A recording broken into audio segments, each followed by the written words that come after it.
aleykum salaam maa ngi leen di jaajëfal sama mbokk journaliste yi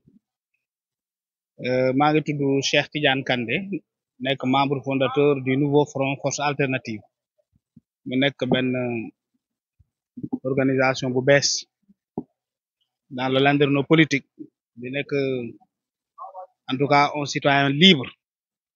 et qui voudrait préserver cette liberté là donc ma décidé ni réew mi kenn donnu ko ci baayam kenn donnu ko ci ndeyam bu amee ndono boobu ñun ñëpp ko moom amul kenn ku ci ëppale kenn ma taxaw ko mu foofu.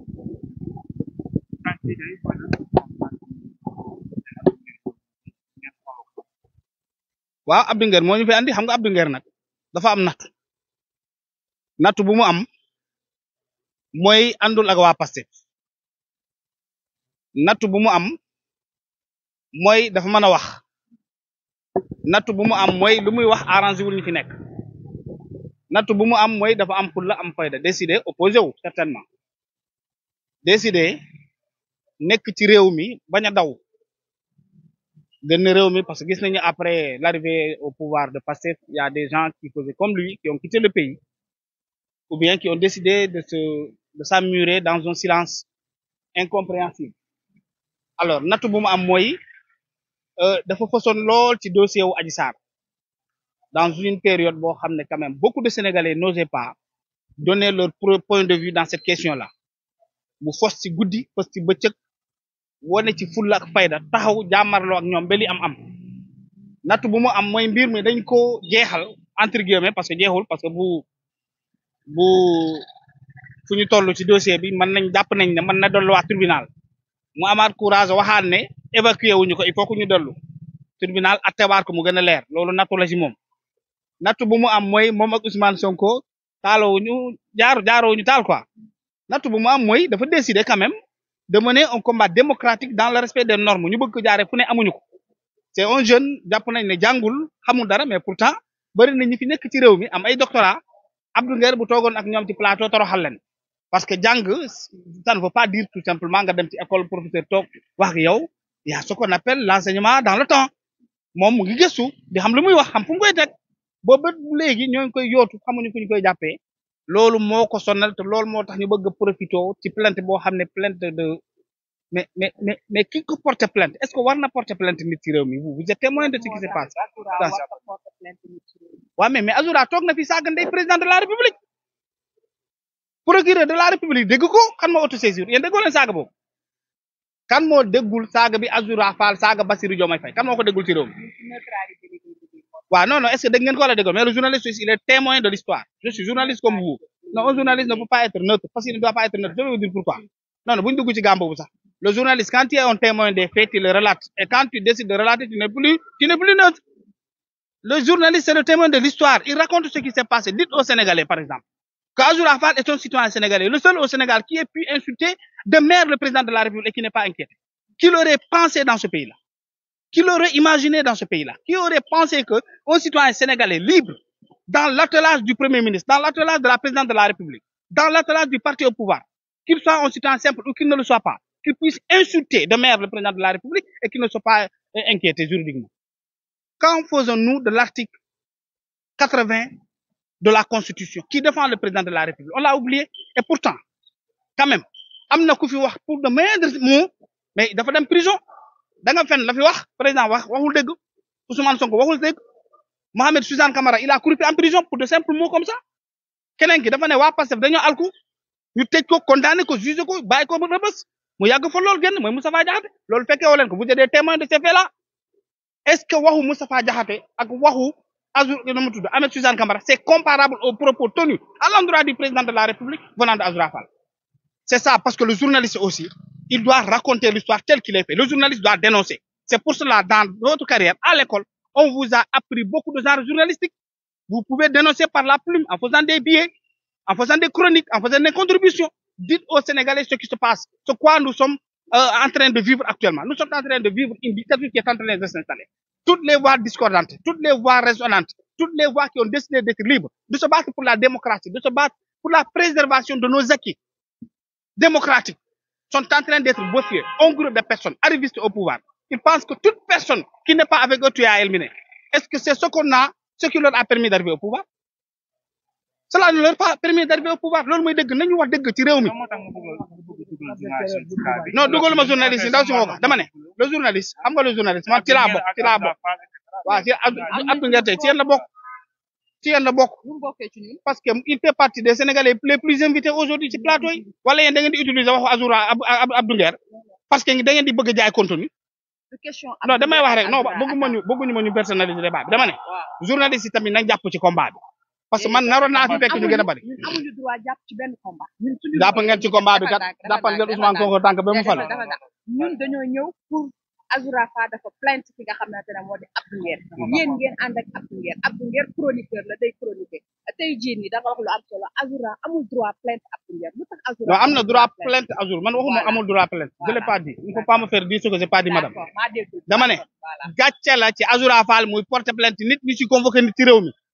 parce que tout simplement Azoura Fall moomu bu ñëwoon fii dañ ko waroon jàpp yóbbu ko garde à vue ko parce que dafa saaga suñu président de la république loolu mooy dëgg képp koo xam ne jéem nga jàppal tànk Azoura Fall ci mbirum saaga mais yow yaa ngi gàcceel suñu réew parce que tout simplement nit kooku nga jàppal tànk saaga na président de la république mu jur fenn c'est ça la vérité il faut dire la vérité mais Abdou Nguer nee na sax soxlawul l'avocat parce que tout simplement ñun xam nañ ne il va rentrer chez lui tout de suite ça c'est sûr et certain parce que man je parle à cette police là aussi il ne faudra pas qu'elle soit complice de l'instauration d'une dictature qui ne dit pas son nom parce que tout simplement s'il y a des gens qu'on est en train de vouloir aujourd'hui présenter aux Sénégalais comme des tortionnaires, comme des vampires, comme des gens malhonnêtes, comme des gens qui ont été instrumentalisés pour mater le peuple, comme des gens qui ont tué 86 personnes au Sénégal, c'est les forces de l'ordre et de défense aujourd'hui. Donc il faut que chacun d'entre nous, ak foo mënta bokk ngay journaliste, ngay citoyen simple, ngay activiste, ngay acteur de la société civile, nga nekk un acteur de la presse parce que c'est global. ñoom Abdou Nguer teg ci lañ bokk rek mënu leen ci génne parce que yéen a ko ci boole, yéen a ko invité ci plateau yëpp. Pour tourner yaa gis Abdou Nguer mu ngi wax nous avons tous la responsabilité de préserver nos acquis démocratiques de préserver la liberté de la parole que nous avons acquis au soir de plusieurs luttes que nous avons acquis par un déterminisme global que nous avons senti partout dans le pays loolu suñu responsabilité nañu taxaw manko doon benn parce que quand tu protèges l'État tu protèges Bassirou Diomaye Faye quand tu protèges l'État tu protèges Ousmane Sonko mais quand vous laissez tomber s'installer cette démocratie là demain il y aura pas de suivi il y aura pas de substitution c'est l'État du Sénégal dans sa globalité qui va chuter et personne ne devrait être coupable de ce qui risque de nous arriver dans l'avenir beneen bi ma naroon yokk merci beaucoup boobu yaa ngi koy yàkkamti parce que yow da mel ni da nga yàkkamti dama ne ce qui se passe lii xew ci réew mi lii raam ci réew mi ci ñag bi la dem te bu fa demee ku mu fa fekkee dina la rey loolu mooy dëgg nous sommes en train de vivre l'installation d'une dictature une privation systématique de tous les droits de marche dans ce pays là la moo fi nekk yëfu dictature on a ma wax dara dugal nañu 287 demandes de marche dans ce pays là qui ont été rejetées systématiquement en moins d'un an 286 demandes de marche comment est-ce que vous qualifiez cela ñi fa la fii tey du loolu lañ doon dénoncer dem quand les gens n'ont pas la possibilité de dire ce qui leur ne plaît pas dans la République comment est-ce que vous qualifiez cela quand les gens ne peuvent pas se réunir ici ils vont tous nous trouver ici pour nous dire dégagez vous pensez comment est-ce que vous pouvez qualifier cela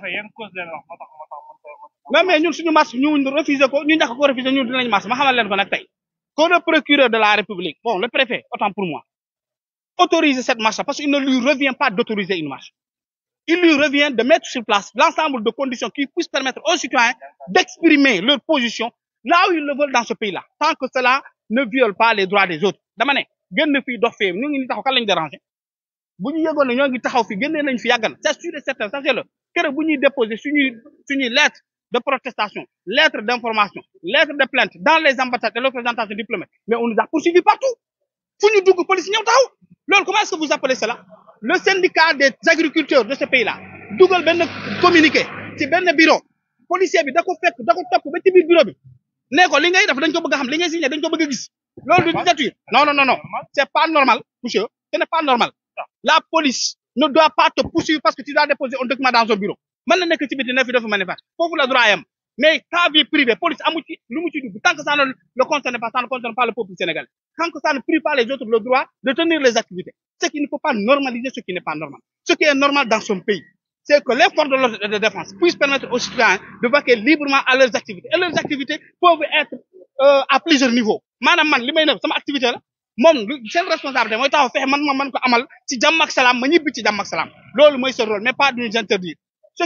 qui se passe dans ce pays là mooy il faut que les gens se mobilisent pour faire face à cette dictature rampante parce que en réalité quand on a élu une personne c'est à la base de promesses ces promesses c'était quoi c'était de permettre aux journalistes de s'épanouir dans l'exercice de leur fonction aux journalistes qui s'épanouissent c'est aux journalistes qu'on paye à temps c'est un journaliste qui a un matériel c'est un journaliste qui s'adonne à ses activités là où il veut pourvu qu'il puisse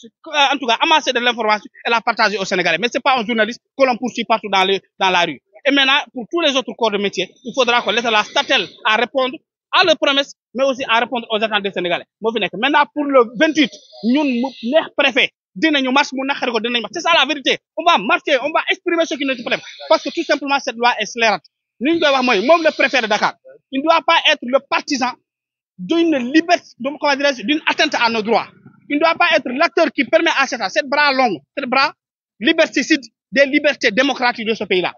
ok c'est comme si on lui a dit monsieur le préfet toute initiative démocratique politique qui se tient à Dakar il faut l'interdire maintenant comme il a emprunté cette voie-là nous allons emprunter une autre voie et on va se rencontrer sur le terrain mu ne xamu naqari ko dinañ marche mu autorisé ko ñàkk autorisé dinañ marche